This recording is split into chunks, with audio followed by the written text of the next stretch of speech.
It's the Real News Network. I'm Sharmini Pires coming to you from Baltimore. In Turkey, the pro-Kurdish opposition, the People's Democratic Party, HDP, has filed an appeal with the election board asking them to annul the referendum that took place on Sunday. The referendum that passed with a narrow margin of 51 to 49 handed President Tayyip Erdogan sweeping new powers. The HDP wants the referendum annulled, saying there had been widespread violations in the way that the vote was conducted. Let's take a look at People's Democratic Party Deputy Chairperson Mithat Sankar and what he had to say while filing the appeal. Temel ihlal açık oy kullandırma şeklindeki uygulama birçok köyde güvenlik kuvvetlerinin de desteğiyle The main breach was the practice of open vote. We have very strong information and data about the use of open vote with the support of security forces and guidance of local authorities. When we examine the ballot boxes, we see that particularly in Kurdish provinces and villages, the number of ballot boxes that contains yes votes is a lot. Çıkan sandık sayısının dikkat çekecek kadar fazla olduğunu görürsünüz.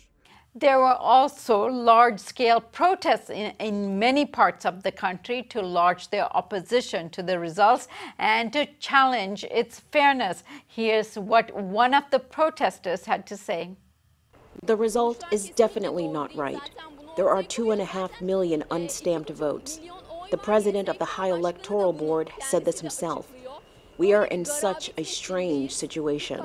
They are like a nightmare lingering on this country. We wait for them to leave. We will make them leave.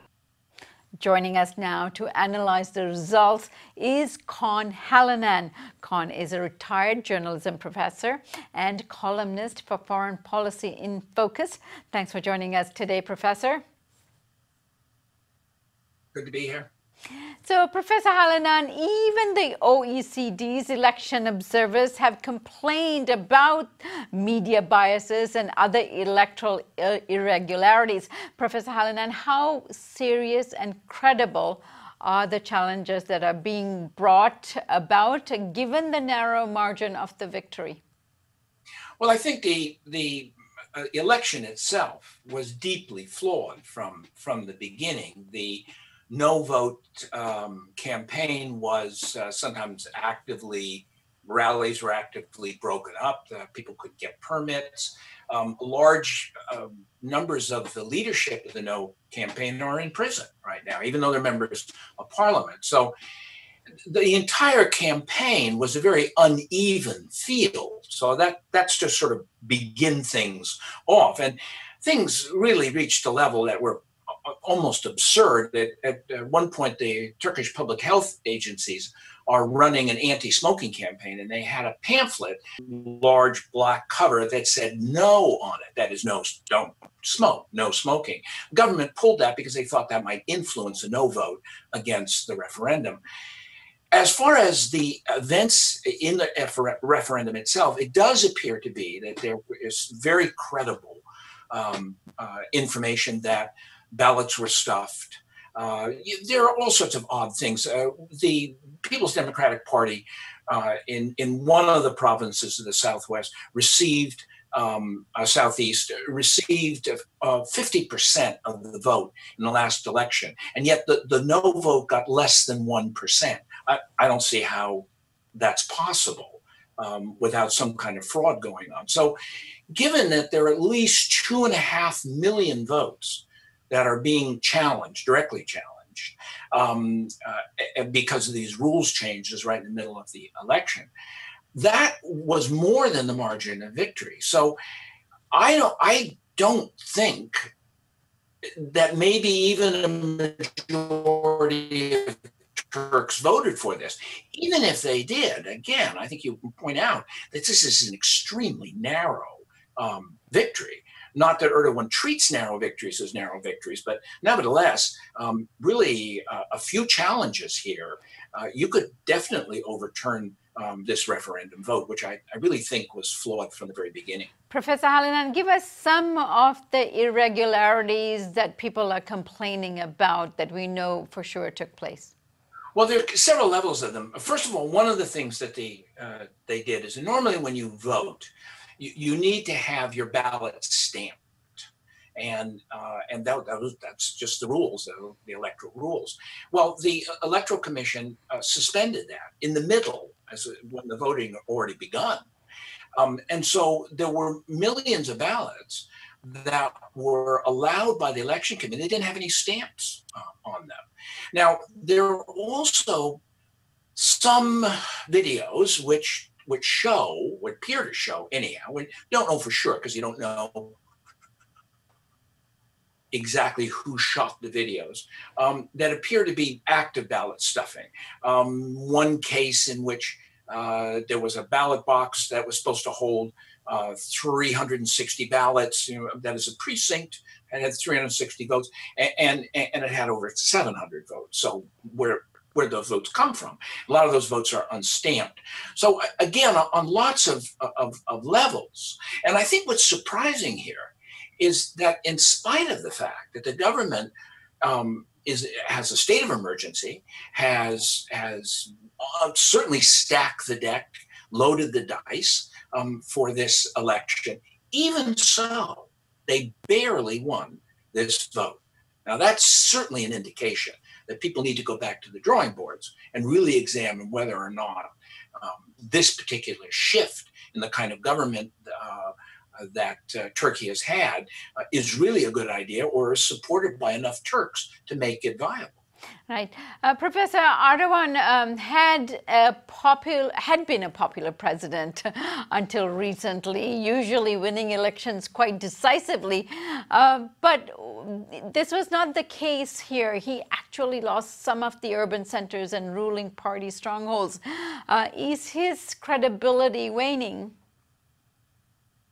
Well, I think one of the things that was certainly a backdrop to this election is that Erdogan has built his reputation and of the Justice and Development Party on developing the economy, and particularly developing the economy in regions in Turkey where it hasn't been developed, that is in central Turkey, Anatolia, etc.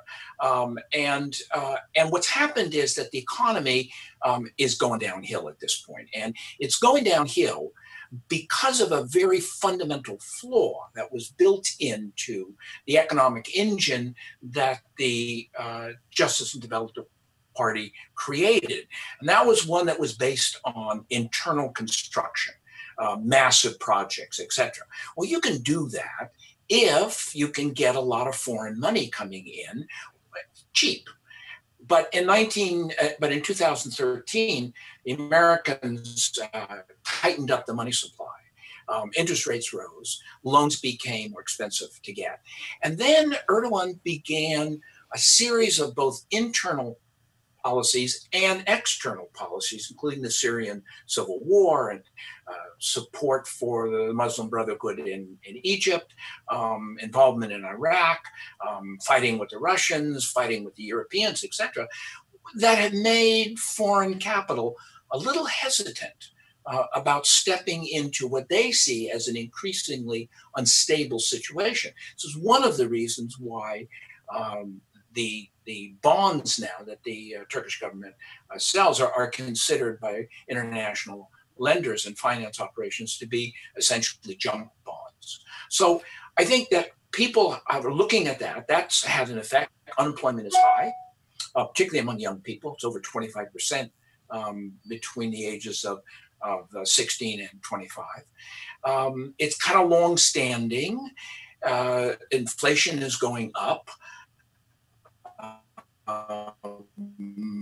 Things are really, the wheels are kind of coming off of the economy. This was Erdogan's strong point, and I think people are stepping back a little bit and put that together with this ongoing state of emergency and the fact that there are members of parliament who are in prison now, let alone the closing of over 150 media outlets, etc. I think there is a certain weariness with Erdogan, and also a certain wariness as to where things are going in the future. Suddenly, the Justice and Development Party doesn't look all powerful and doesn't look like they can accomplish a lot of things, not to mention the war with the Kurds in the southeast. Now, Erdogan tried to use last year's coup attempt to further strengthen his rule. Since the coup took place, over 130,000 people have lost their jobs in government, and over 100,000 have been detained, and about 130 media outlets have been closed. There's a greater grip on the media outlets that is airing, particularly news programs. Given all of this, isn't expanding executive powers even more of a problem when it comes to the kind of centralized power he will have as a result of this referendum and its implications on the democratic will of the people?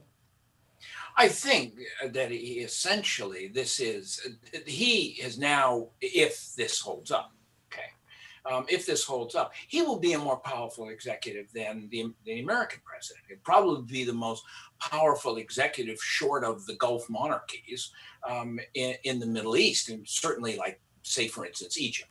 And one of the things, you mentioned the fact that the coup really became a smokescreen. He has gone after essentially everybody who's an opponent. And one of the ironies here is that he has accused the People's Democratic Party and the Kurds of being supporters of the coup, supporters of terrorism. Well, of course, the coup, if it was led by the Gulenists, there were certainly a lot of Gulenists involved in it, those are the mortal enemies of the Kurds. The Gulenists are much more militantly anti-Kurdish than the Justice and Development Party. After all, at one point, Erdogan did have negotiations going on with the Kurds and has showed a willingness to do that in the past. So I think also, not just internationally, but within Turkey, people are really seeing this post-coup crackdown as just an opportunity to dismantle much of the democracy that has been built up in Turkey over the years. It's not terribly dissimilar to what happened in the United States after the attack on the World Trade Center and the Pentagon. That was used as an excuse to invade Afghanistan, invade Iraq, and also to limit a lot of basic civil liberties in the United States. And finally, Professor, President Trump congratulated Erdogan very quickly upon announcing the results. What impact do you think this will have on the appeal that's going on? Well, I tend to think, I would like to think that Turkey was in a place that if you presented enough evidence that there was systematic and widespread fraud in the election, that the election commission would overturn it. I don't think that's going to happen. I can't imagine the election commission actually going against Erdogan, or for that matter, him accepting it if they did. I do think the fact that Trump endorsed the result referendum, I mean, I think that gives him a certain amount of strength. Being endorsed by Donald Trump is very much a mixed bag. And I think that for all this talk that the United States makes about democracy and what was said a couple of days ago in the UN about democracy and things like that, the contradiction of that is then Trump turns around and endorses Erdogan and endorses the Egyptian leadership, etc. I don't think that's going to play out very well. How it will play out within Turkey, I don't know yet. It depends on where these demonstrations go and how widespread the dissatisfaction with Erdogan is. And it could result in the overturn of the referendum, but I think that's unlikely. All right, Professor Hallinan, I thank you so much for joining us today. Anytime. It's a pleasure.